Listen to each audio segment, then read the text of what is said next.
Hello, friends. Welcome to the Human Weave. We are your hosts, Rosh and Yash, and today's episode is all about the power of connection through the incredible impact of teaching. They say a great teacher takes a hand, opens a mind, and touches a heart. And how true is that? Most of us, at some point in our lives, have been shaped by kindness and guidance of a teacher who truly cared. A teacher's genuine connection with their students doesn't just educate, it empowers, inspires, and gives the children wings to learn and grow. In season 1, Stories of Connection, we are joined by the amazing Florence Thomas, a passionate educator from Lighthouse School in Mauritius, whose love for life, good vibes, and humanity has shaped her teaching journey. Florence loves Jesus Christ and strongly believes in the goodness of humanity, especially when it comes to nurturing little children just beginning their journey through life. With a heart dedicated to empowering others, she's worked around the world, from the UK to Malaysia, Abu Dhabi, and Mauritius, teaching and building impactful education systems, working mainly with little children. Over the years, Florence's love for children and her belief in transformative power of education has only deepened. In today's episode, we'll talk about her journey, the lessons she learned, and how she now focuses on creating environments that allow teachers to thrive and teach with love. Welcome to the Human Way, Florence. Thank you so much. Such a pleasure to be here. Thank you, and I'm honored to be part of your show. We're so excited to explore with you today your heartfelt journey as an educator in inspiring and building strong, resilient characters in children, which is truly inspiring. We can't wait to dive into your experiences and the power of connection and how it shapes young minds. Thank you so much for being here. Thank you for inviting me. So, Flo, let's start with your journey. Tell us a bit about your childhood and how schooling was for you. How schooling was for me. I now work in a private school, but I was brought up in just a normal public school in Mauritius, and I guess I would say my best experiences was definitely secondary. I was in an all girls school. I do remember primary, but it was school for me. I think was a great experience in the secondary because we were living life together. So my best classes were when we will have teachers who can talk. So you will, instead of doing class, they will come and then one person will randomly ask a question about life. And then that teacher will just keep on talking and you will just listen to those teachers and we'll talk about experiences and everything. I actually really enjoyed it to be in an all girls school. I think it was very liberating, although like there's cons to that, but I personally felt it was really liberating and we got stronger and stronger as women to just believe in ourselves and like to get out in the world and do things. I think that was very strong in my secondary school. I don't know if you were if you knew of the Loreto schools. They are a bit around the world, but they started with nuns, so very strict and disciplined, but also like very strong. Yeah, in going out there and doing something. That was good for me. And did learning feel like fun in that environment? Because of the system, I would say learning was not fun.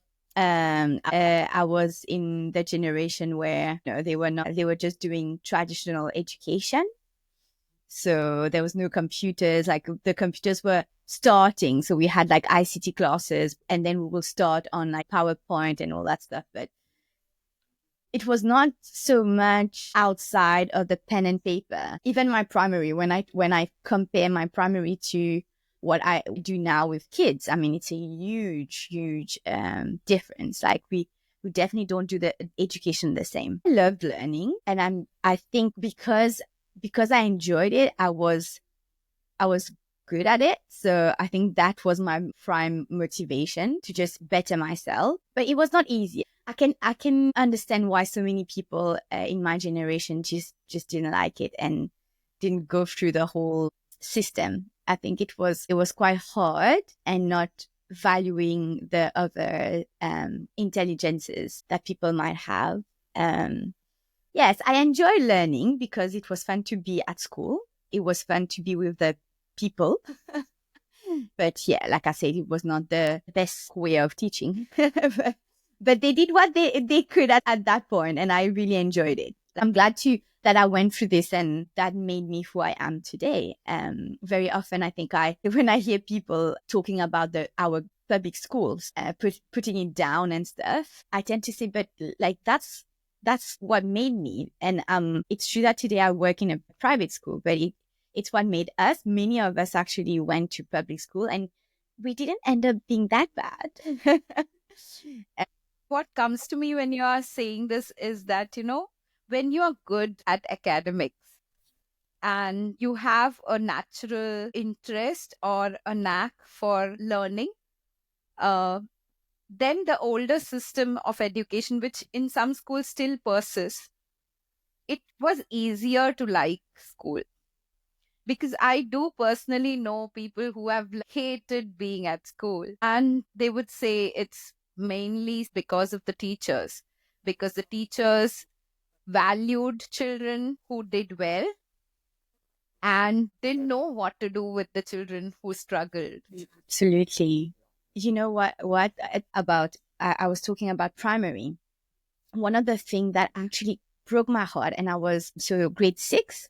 So at the time in Mauritius, we had what we call a CPE, Certificate of Primary Education. It was such a horrible thing. It was like a test that you had to go through that would rank you nationally in the Mauritius. So you were ranked on the newspaper when your result comes out. Depending on what's your ranking, then that will determine like which college, like which secondary school you're going to go to. So you have such a pressure in your last year of primary, which is grade 6. And I remember in our year of grade 6, at like, I think the second term or something, the teacher like made us all like we all had to stand up.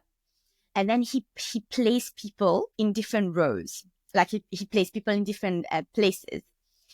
And I was like, why? Like, it's so funny. Like nobody did that before. Like you would be with that person the whole year, you generally. But then you say in term 2, he would change us. And then slowly I got to understand after some days, the lowest kids were put at the back and the okay kids were put in the middle and the like brilliant kids were put in front.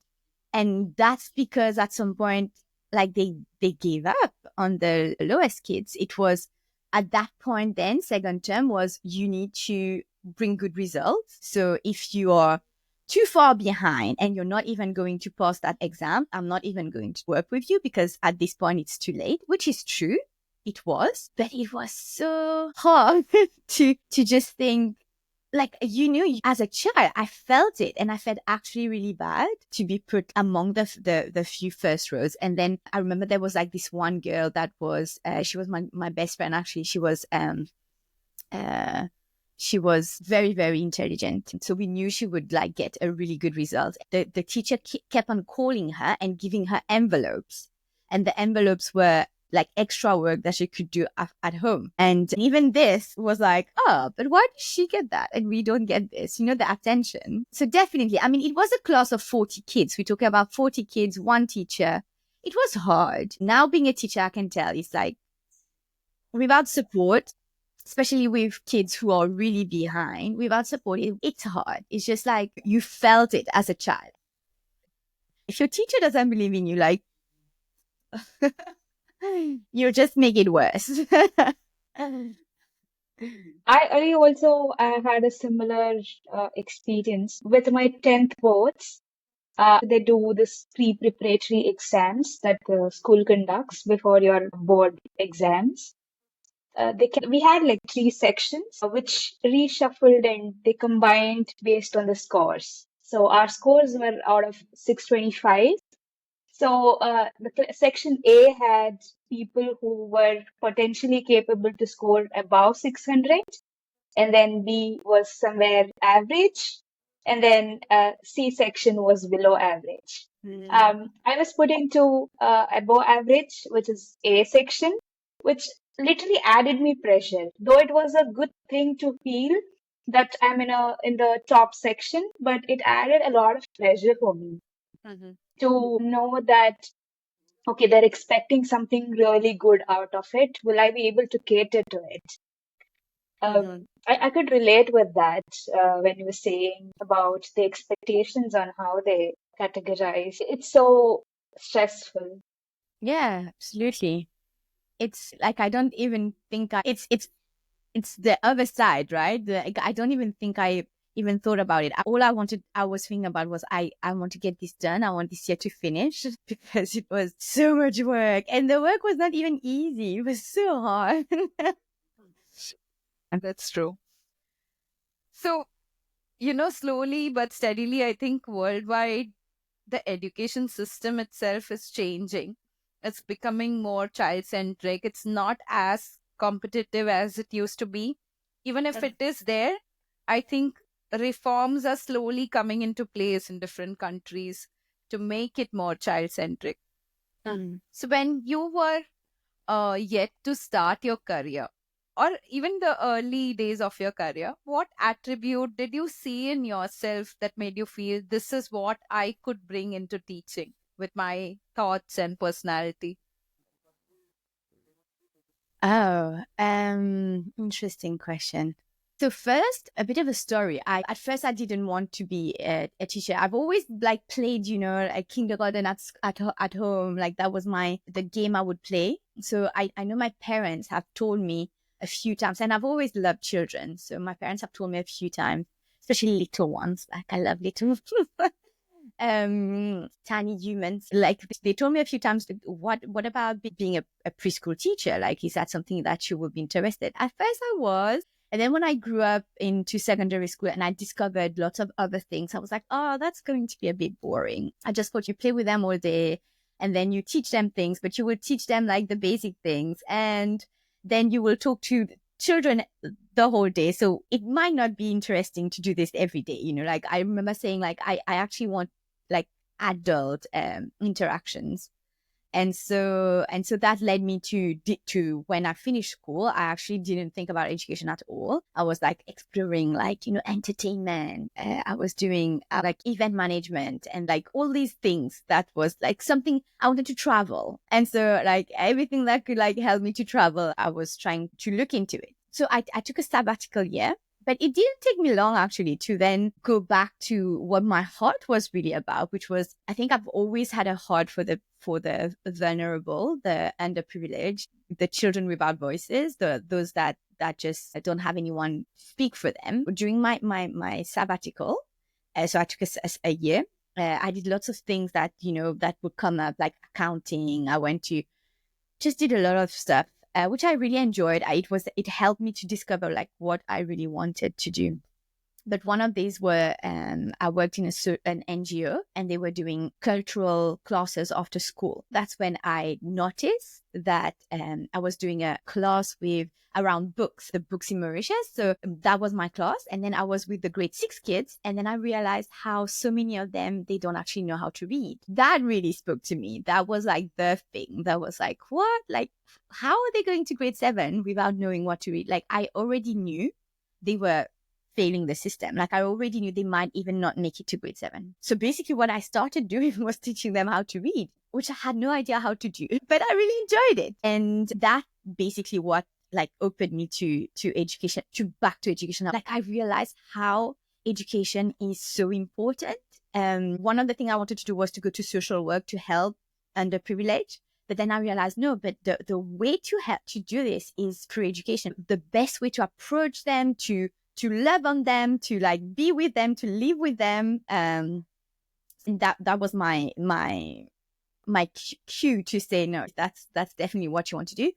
That's what brought me there. So it was that passion, I would say, for speaking for the, like, to be that voice for the children who can't fit in the system, like can't, like somewhere, somehow they missed something and they can't go through the system anymore. And so that's what brought me to actually start, my studies in education. And what was amazing though was that, like, so I'm a very bubbly person. I love like dancing, singing, like, making shows. Like, I love, like all that stuff. And what I didn't know was, like, you get to do all these things when you're a teacher. You get to be a mom, you get to be a doctor, you get to be whatever. You be it as a teacher. So I was like, that's so fun. I actually grew a lot in my other skills while being a teacher, and I got to travel. That was the amazing part. Like, I didn't know how much you can travel. Well, like just to go to summer schools and like teach English, or I went to China for that. I went to Sierra Leone to visit schools and teach them how to do, like, help them with their pedagogy and stuff. It was really great. Like, I was like, that is such a open, like, that really opened my mind in terms of who I am and what you say, like what I'm bringing to education. So I found myself, I think, like, I just, oh wow, like, not only I can be like that social justice person, but I can also just do whatever I love doing. So I think that's what I bring. Like, it's funny, I ended up working in a private school. A few times I told myself, is that the right choice? But because like at first I really wanted to work with the underprivileged. But I think my journey is not finished yet. I think there will be that at some point. God is preparing me for something. I don't know what it is yet, but the heart is still there. And my school is amazing in the sense that we have a scholarship program, and we have children who are very underprivileged, who they have the opportunity to actually attend the school and to be with privileged kids. And sometimes it's nice, sometimes it's not. Yeah, but you still get you still get to see a lot. And even if you're privileged, sometimes they can be privileged but not loved. And I think that's what I see a lot with being in a private school. I see the need of people just being heard and being loved and being seen, even though they can have everything in the world. Just that when people see them, that's when they blossom. I think that's what I wanted to bring to education. I wanted to see them. I wanted to value each child with whatever they can bring, and find their potential, find their purpose in life. It can be very academic, it cannot be, but like that's definitely what brought me to become a teacher. When you said about traveling as a teacher, and you have been in many countries in the role of a teacher, is it different, the relationship or the way a teacher and a child connects in different cultures, different countries? Yeah, language plays a big role for sure. Getting to know someone's culture is very important. It's very important to connect. So when I was in both Malaysia and Abu Dhabi, I used to work with little kids. So that was preschool. And preschool, they only come with one language. And you can be an English speaker and they come to an English speaking school. But if you want to actually connect, it like I had to learn the language. I had to be able to say basic stuff. So it was hard, but at the same time, I also believe kids have a language that is amazing. They can become best friend with someone they don't actually communicate with words. Adult to children, though, I feel like it's a little bit more complicated. Like, you have to put in and to invest in and to be way more intentional if you want to connect with a child who doesn't like use your same language. But children among themselves are amazing. Kids will show you, but you just have to be really intentional about sensing it. And I have to say, working in a different school, in a different country, for me, it was way more tiring because you really have to like read the cues, or you have to read the body language, or you have to read, they can't say with words. So it's the same for toddlers though. Very often you have to do the same with toddlers who can't put words to things and who wants things, but you have no idea what they want. So working with toddlers is hard. So it's the same. You have to like literally guess all the time, like what they mean. And then until you finally get it. And then you kind of like connect the dots and then you use it for next time. But yeah, it's great. Like one of the reasons why I love traveling is because of the culture, of sharing culture. And I think the best way to learn culture is with children. You have no other option than actually learning the language or learning how they do things, or because they're not going to adapt to you. This is who they are and they come with what they have. It was harder, but it's very enriching. I really enjoyed working abroad. It's interesting when you say that children have a way when they're communicating with other children. Whereas when an adult is communicating to a child, they have to read so many different things about the child. And somewhere, I think as adults, we tune out of it.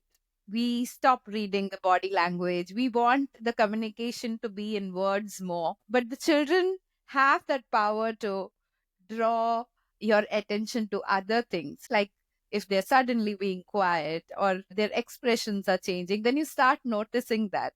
What does being with children do for you personally? What it does for me personally, well, it brings me a lot of joy for sure. What it does, it's to bring you back to the basic. What I see with adults that I don't see with children is that they don't always have, and I say always because sometimes they come from families that put that into their brain, but they don't always have like stereotype, like they don't always have like preconception of people. They don't come with preconceived ideas on just seeing kids, Sometimes when the kids look different, they will feel it, and so they'll be very blunt and straight about it, but they don't hide. I think when you grow up being an adult, you basically differentiate, like you put people in categories, right? Without even like interacting with them. So, which the kids don't have. And I think that's something beautiful. I think you definitely learn this again with kids. Just their easiness to love, easiness to just be friends with you if you want to be friends with them. I've seen kids being very mean, and I'm not saying every child is the same, but in general, I think what I like to take from them is that innocence of not knowing, of just like there's this group of friends and they're all going to be my friends, and that's it, like who cares, like the like everybody's happy. you know and I love that energy. So I get a lot of energy from kids. They bring you so much energy. And I think that's why I like the little one, because the more they grow, obviously, the more they know. And then they have their clique. Then they don't want to be friends with that person. Then, they choose their friends, which is normal as human. But the little ones, more like, they're way more, everybody's the same. Let's just love everybody and everybody needs to be happy. Very free. So that's definitely something I kind of like get from kids. The little ones, they don't have any filter. Sometimes I like that we don't have any filter. They will tell me, "Oh, I don't like your dress today." Nice. They don't have any filter. They're just real, and I think that's sometimes, I miss that. I miss being that. I had to go and get it sometimes, just to learn from them. When you were sharing about the external influence, the perceptions the parents would have heard, or any other sort of external influence, teachers would also influence the students in every stage of their life, right? So, in your experience, is there a particular age where the kids experience teachers' impact, which is more profound for them, which they carry for their life? That's interesting, because I want to say children are way more like, they put the teacher in such a into this, into like they put into this higher bar. Like they have such a respect for teachers as when they are little. I think you have so much impact. Like, I remember when I had a class, I would be called by parents to say, they don't want to listen to me. I told them I was going to call Miss Flo. And then I have to talk to the child because I was a grade 1 teacher. So I think they have, like, you have so much more of a respect and of a love when they are younger.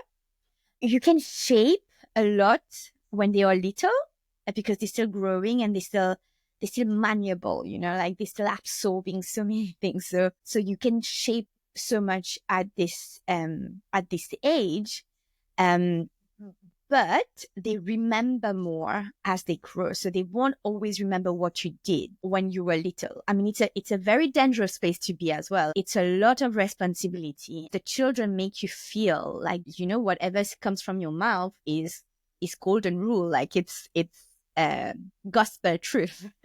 So you have to be really, really, really careful about things that you don't know or things that you, like at the end of the day, it's their parents who brings them up. So you have to like really work with the parents on teaching them because the parents are the prime educators. So it's a partnership with the little ones, with everyone, but with the little ones, like you feel, you whatever happens, it becomes a partnership with the parents on how to go about something.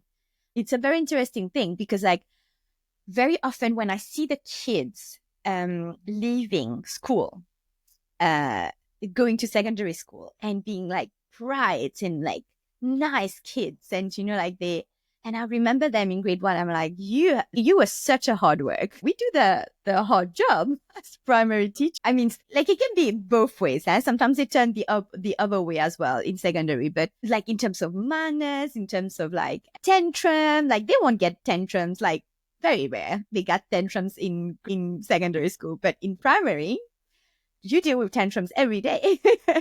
And you have to like basically like teach them. Yeah, there's way more impact in that sense in the primary, but that we don't realize. I think as teachers or as students, we don't actually realize how big of an impact we have in shaping their life at that young age. When you were talking about this, I was just thinking about how when they start off in primary, their only influencers are the parents and the teacher. They listen to everything these three people say to them. And by the time they are teenagers into their secondary, there are so many new influences coming. And that's a different challenge altogether because now they are slowly learning to build those boundaries around them and probably not even showing through non-verbal communication that you were talking about. They can be very straight faced, about things. Or they don't talk. Yeah. They don't talk. How do you think teachers kind of find a way through that? That must be difficult also, right? I think it's all about relationship. I think, yes, school is for education, but you can't, they won't learn if they don't feel love. They won't love if they don't feel connected. They won't learn if they don't feel like you believe in them, like you know them. Just knowing their names, just knowing like simple things, just getting to know your kids makes such a difference in the feeling that you belong. That you belong in the classroom, that you belong, like even in secondary school. I think there's a lot of kids who actually choose subjects based on the teacher rather than the thing that they love. They love a teacher. They probably never like told them or something, but they will sometimes pick the subject because they get something from that teacher, right? And I think that's what makes the difference. I always say, like, don't go into teaching if you love the subject. Like, go into teaching first and foremost because you love the kids, because you're going to be with them all day long. So if you don't love those people, like if they annoy you or that you lose your temper with them, just don't become a teacher. Do that subject somewhere else. The greatest teachers are those who can connect the subject knowledge and the relationship. I think they make such a great combination with teaching you, but at the same time connecting with you. I don't really work with teenagers, but I think like grade 6 are already little teenagers.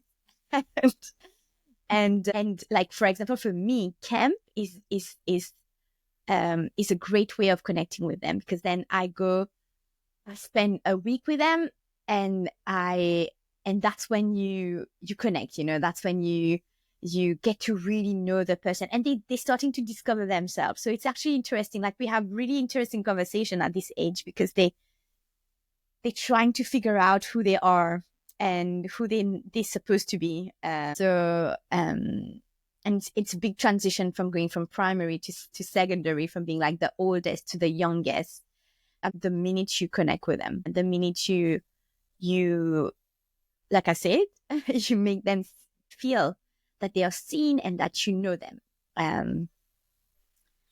Some kids won't talk, and that's just their personality.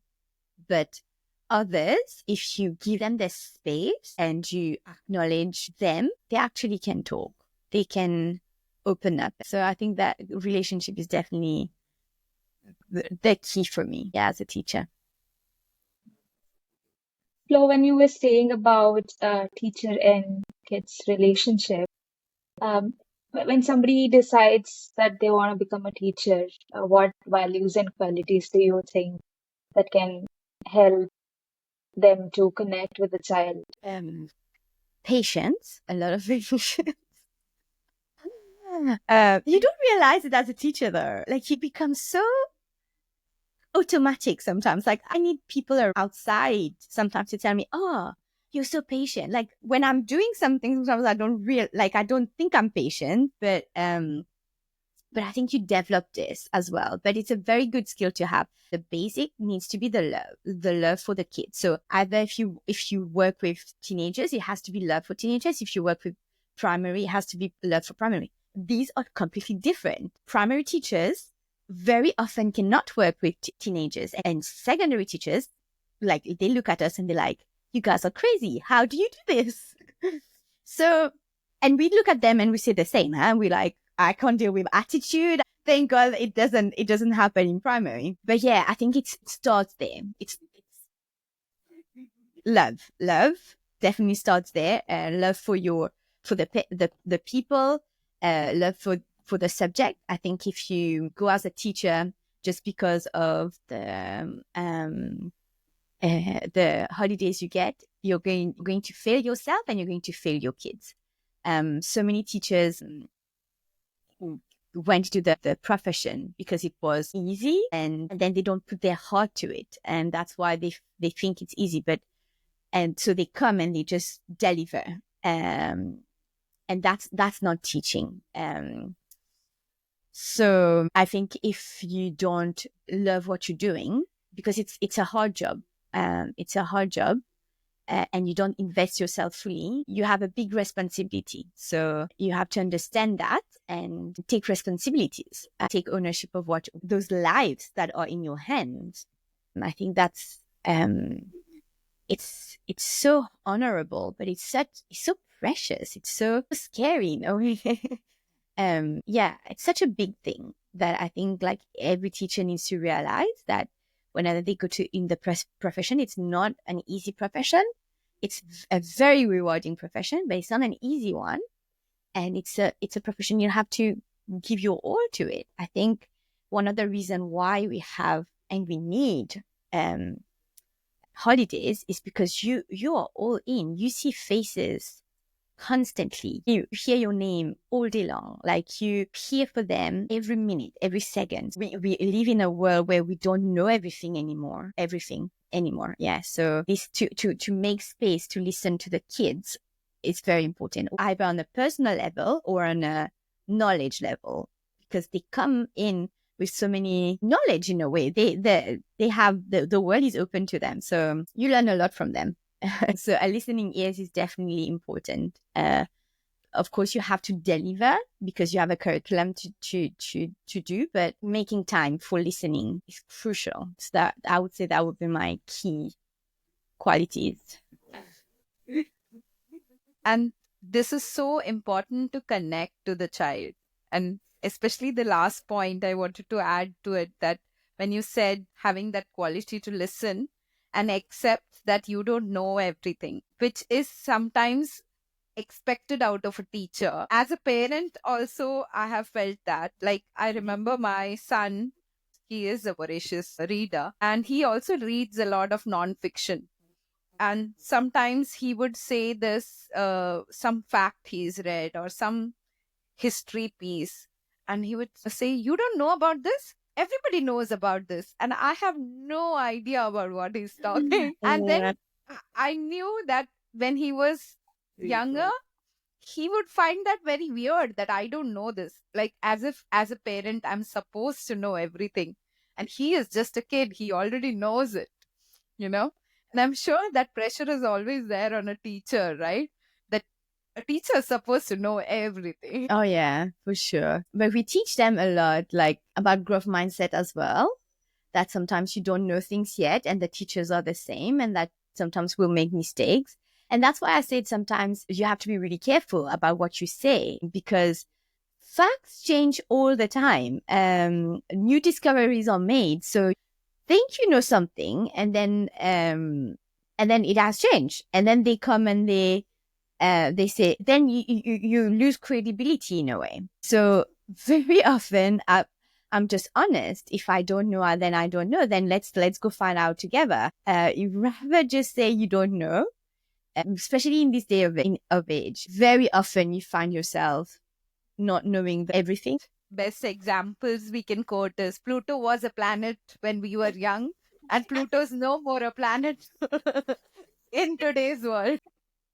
Exactly. That's right. So can you imagine the amount of things that's being discovered like every minute? So yeah, the role of a teacher is definitely changing into more of a facilitator, to just facilitate the learning, to actually teach the kids how to learn for themselves.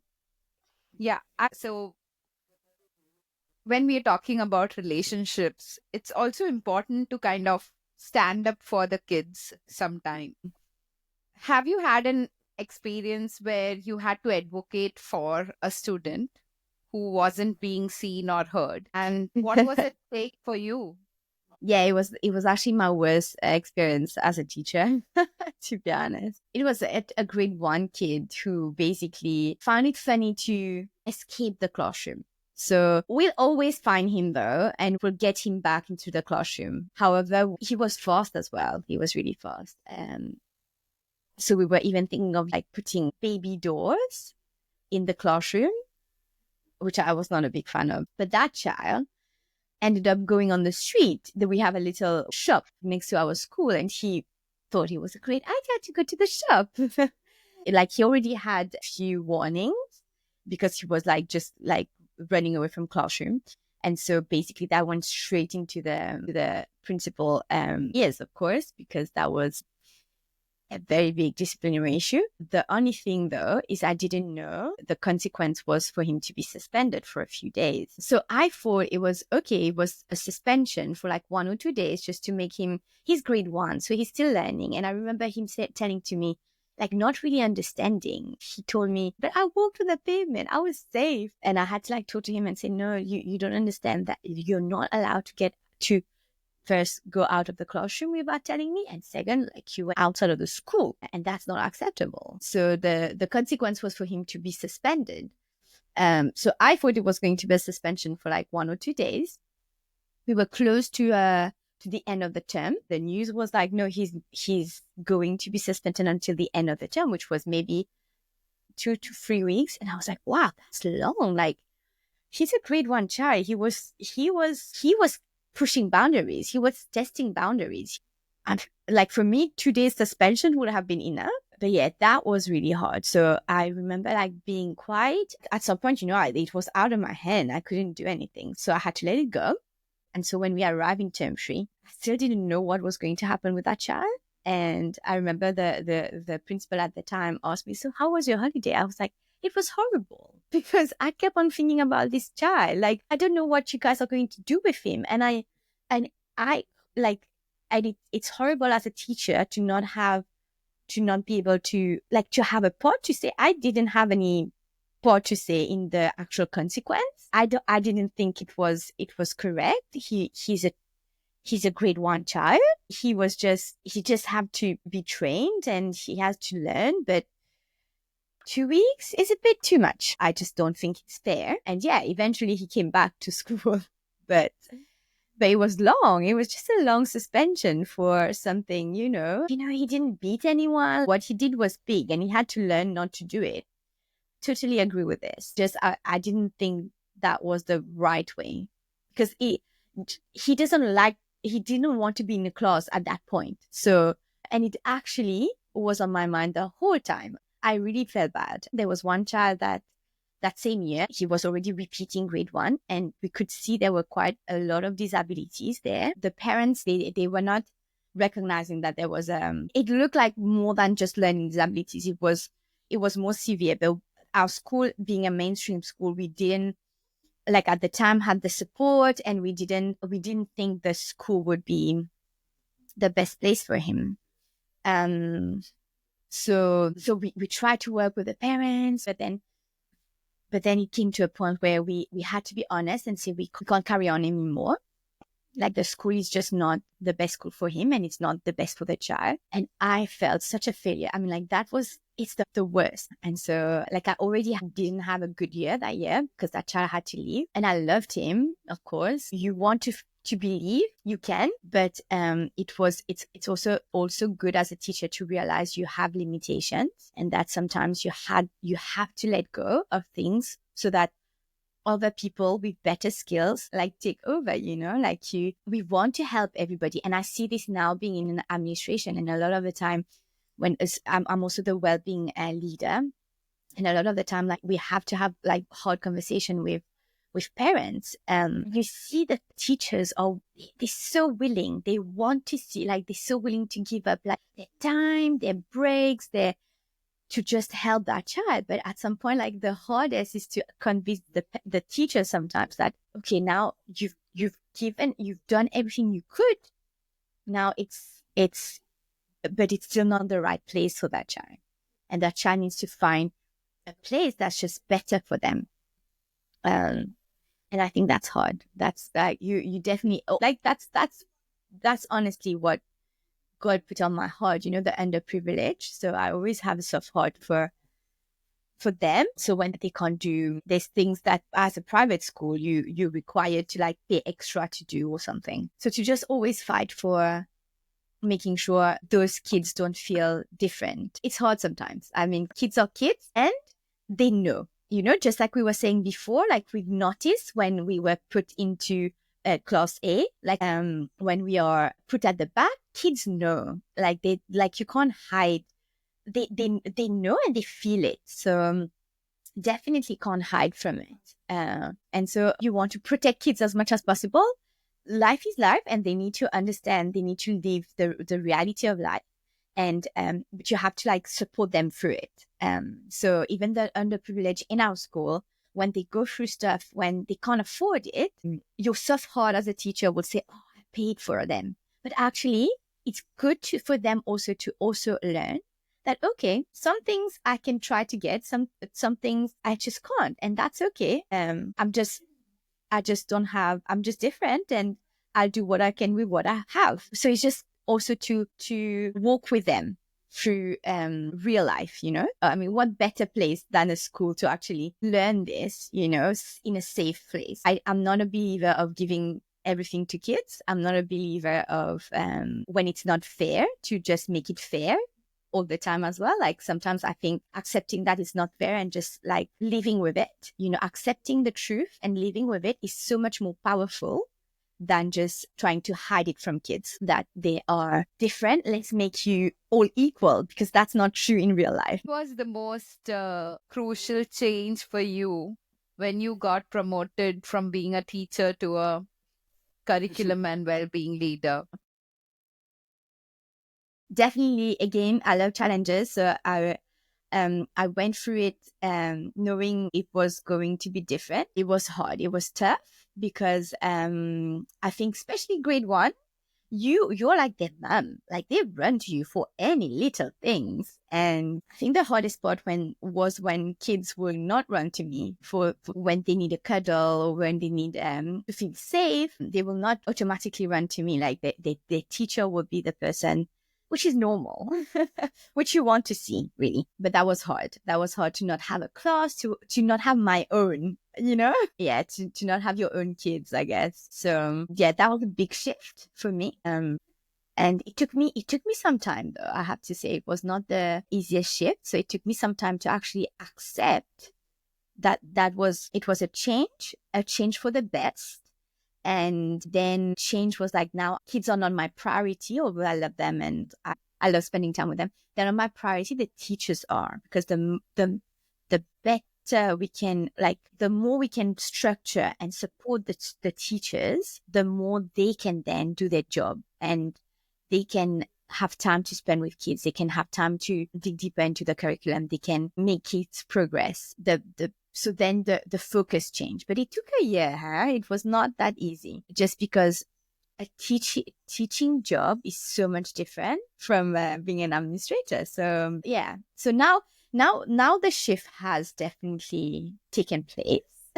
It's been 3 years now. Like, it's my third year. Yeah, I'm slowly taking my space, but it was hard to understand that dynamic of, even if kids want to talk to you, that you have to involve their teachers in. The teachers have to know. So there was the well-being leader, the advantage that I have, I get more time, obviously, during the day to go talk to kids. So if like there is a case, for example, that we need to talk more with kids and the counselor is not here, so I will step in and I will get more information from the kids. So I do have that space, but whatever happens, like, you have to get the teachers involved, because the teachers stays their primary carer. So yeah, big shift. Do you feel more empowered to drive more meaningful change for the children in this role? Yes, for sure. I think, yeah. Because whatever happens, it's like a society, right? It's like plastic in Mauritius. I hate how much plastic we use in Mauritius. I'm a big, like, fan of zero waste, so I won't even buy things that you can recycle. I don't believe in recycling as such, because I think there's so much recycling. So I'm more like into like zero waste. But I was just talking to someone yesterday, and that person was telling me, yes, but just us changing our ways will not change everything. Like, it has to come from the government. It has to come from strict policies if you want to really make an impact and a change. Yes, it's very true. So if you think about it for school as well, like, you can, as a teacher, we often call the classroom a black box, because, like, you can come with a lot of things that you want to implement, but then when they come in the classroom, you have to trust the teachers to actually do it, and you have to empower the teacher to actually do it. But in the same way, if, like, they want to make a very big impact, so for example, like, how do we do standardized testing so that we can include everybody? That has to come from policies. That has to come from the leadership actually changing their ways. One of the big reasons why I chose Lighthouse, I think, like, choosing your school is actually really important. When I was in Abu Dhabi or even in Malaysia, the philosophy of education and my philosophy of education was not the same. So a lot of the time, like, I would hit a wall because it's just not the same. I don't believe in worksheets for 2 years old, but they were doing this over there. And so one of the reasons why I wanted to apply for Lighthouse was this whole philosophy around the child. Like, you really value the child and what they bring and who they are, and then you build your pedagogy and your ways of teaching around that child.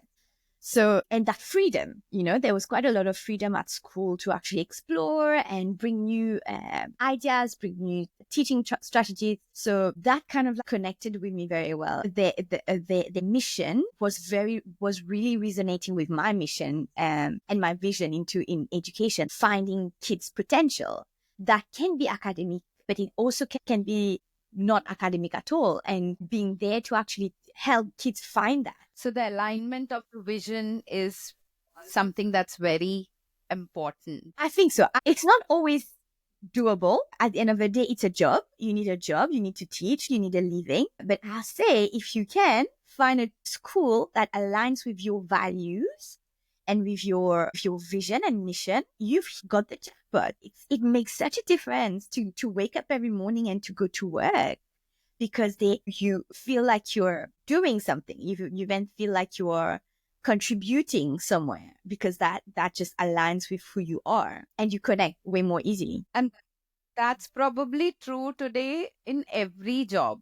Like, you are loving what you are doing, only then you can give all your heart to that job that you're doing. When we were younger, the traditional rote learning was very popular, and you memorized and repeated things to learn. There are alternate ways that are coming up now, which encourages more play, which can encourage more curiosity rather than just following the instructions.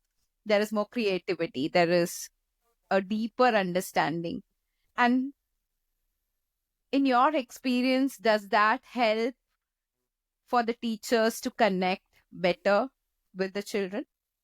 Absolutely. Because as adults, think about it. When you are connecting the most with people, it's really when you are relaxed and there's no, like, if you have like a task to do, then it's hard to connect, because like this, you're focused on one task. Very often you will quickly go and eat or something. When you actually connect with colleagues, and this is true for teachers too, they're still colleagues.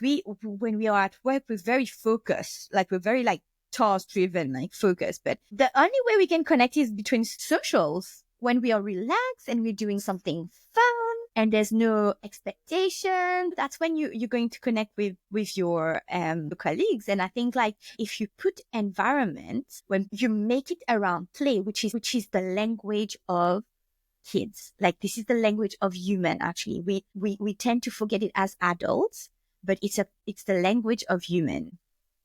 And kids, they start with it. What is learning really? It's exploring together. When we say play-based learning, it's still numbers and letters, but we'll tell them, okay, well, make funny words with these letters, like make words that don't exist, and then decide which one is a real word and which one is an unreal word.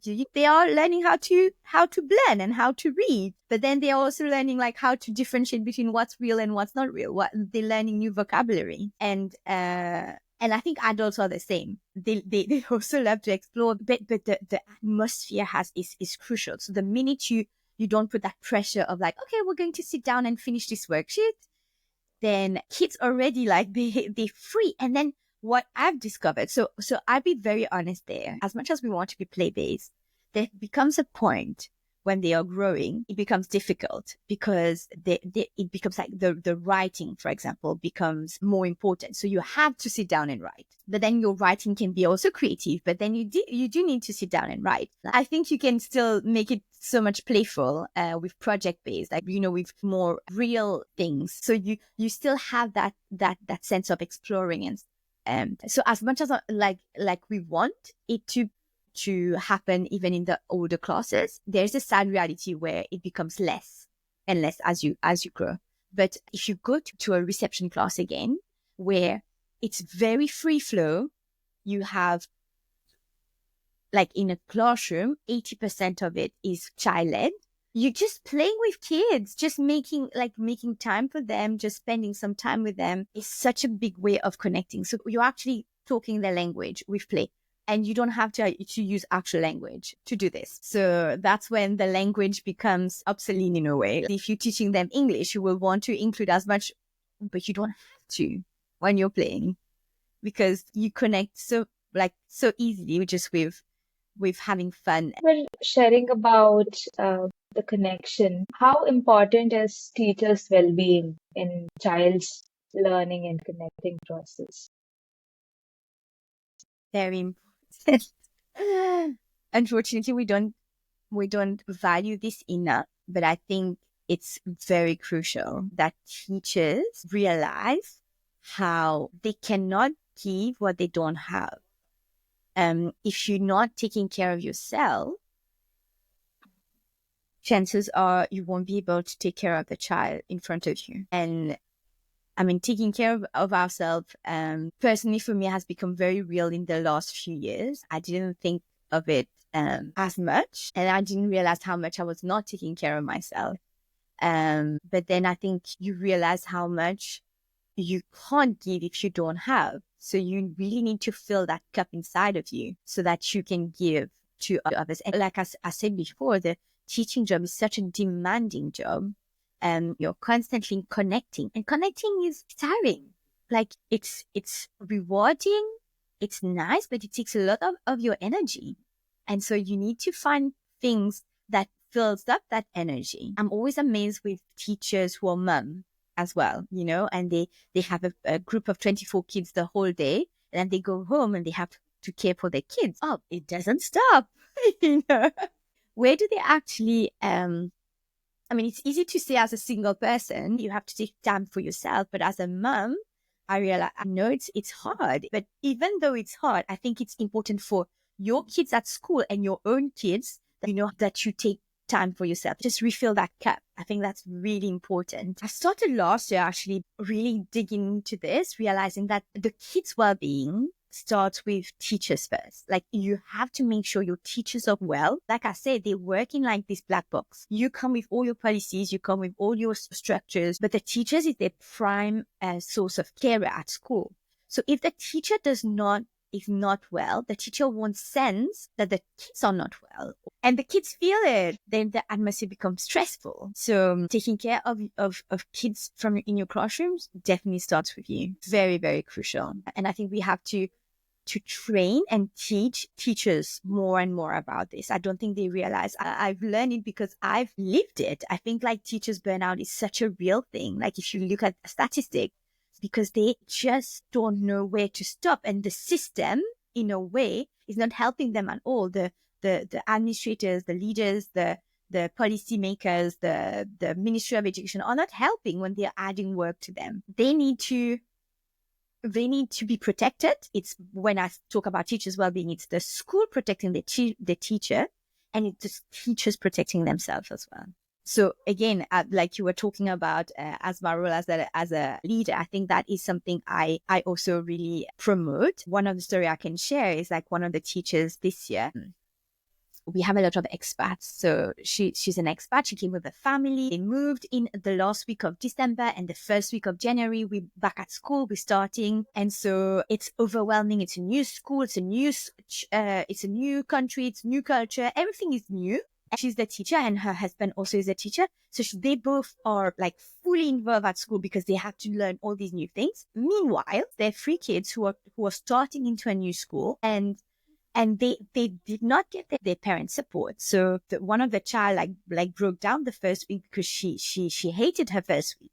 And that literally had like such an effect on the mom, because she felt like she was failing her family. So because she was not in a good state, how can she then come and teach? You cannot fake it. You can try, but it's very hard to fake it.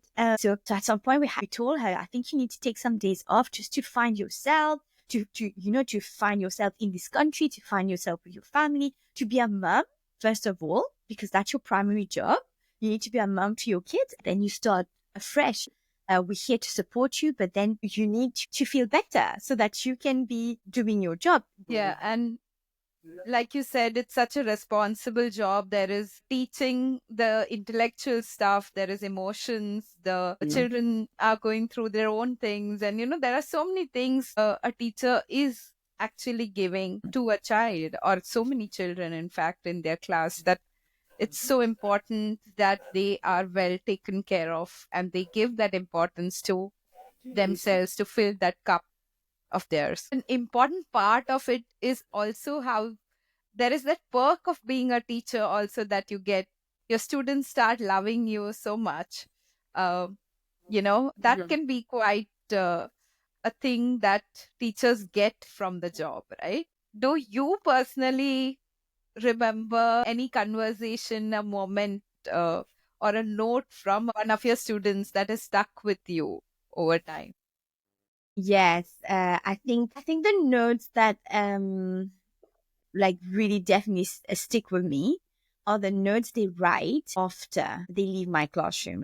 Those notes that I really cherish because they're not in my class anymore, and I still like they still feel that connection. I think that's when like it really makes me happy because I think that's one of the reasons I became a teacher is to love kids and for them to know that I love them. The most recent one that I remember was last year at the end of the year. A grade 6 kid. He actually wrote there was this memory wall and he basically mentioned my name. They were talking about their favorite teacher or something, but the fact that he mentioned my name as his grade 1 teacher, I was like, that made my whole year, like literally. You definitely, I think when they become grade 6, they don't really hang out with the grade 1 teacher anymore. But you have some kids like this that just that basically like you definitely had an impact on, and they will cherish this for the rest of their lives. So him being in a grade 6 and just putting my name there in his memory, I was like, that is so sweet. That is so special. And then he was the same who actually wrote me a little note after to say, oh, thank you for letting me cry. So he was a crier in grade 1 and he will not come into my classroom for like the first weeks of school. Like he would just cry for hours in front of the classroom. So I would let him be outside and cry as much as he wanted. And then slowly by himself, he will come back in the classroom. He remembers that, and that's little things like this when you give them the space to actually be themselves. And sometimes you have to be hard and be like, come on, you're better than this. But sometimes hard also helps them to grow. So yeah, I'll say it's all the kids that remembers afterwards, even like the secondary kids who were in my grade 1s that still sometimes come to talk to me and they say, hey, Miss, you remember this? And they still remember. And I think that's amazing. If you still remember your grade 1 teacher, that must have been very impactful. And I do connect to that. So I want to ask you, as parents, teachers, mentors, and role models, these are different ways we show up in a kid's life. We all shape the child's world in different ways. What's one guiding principle or piece of wisdom that you believe every adult should keep in mind when supporting a child's growth? um Interesting question. I think that is not about you is important.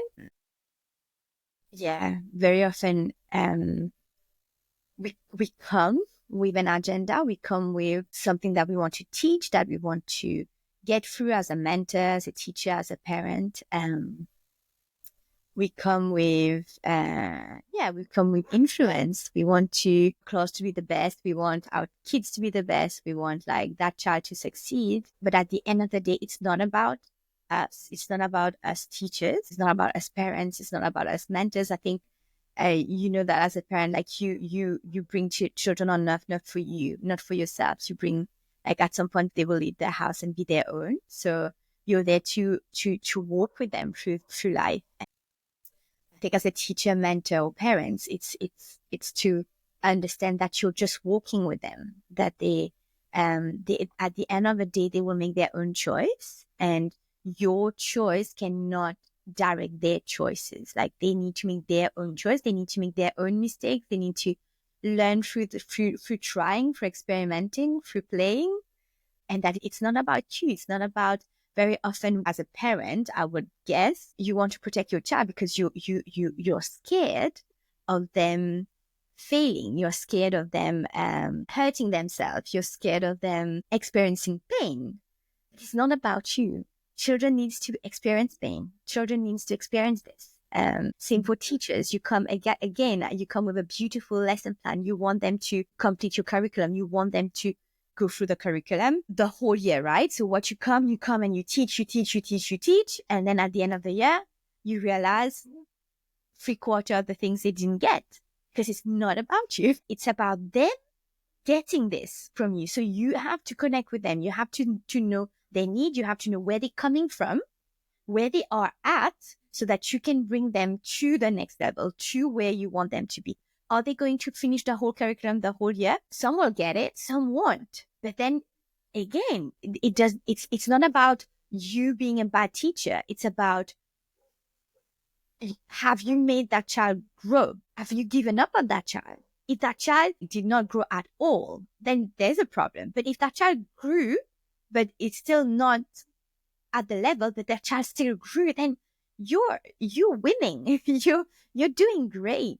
And it's like meeting the child where the child is at, and walking alongside that child, I think, is like the key for me. It's like, it's not about you. It's not about your pride. So it's really walking alongside people, and letting them fail, letting them learn, letting them go through things that are not always easy, and not always protecting them, but teaching them how to face realities.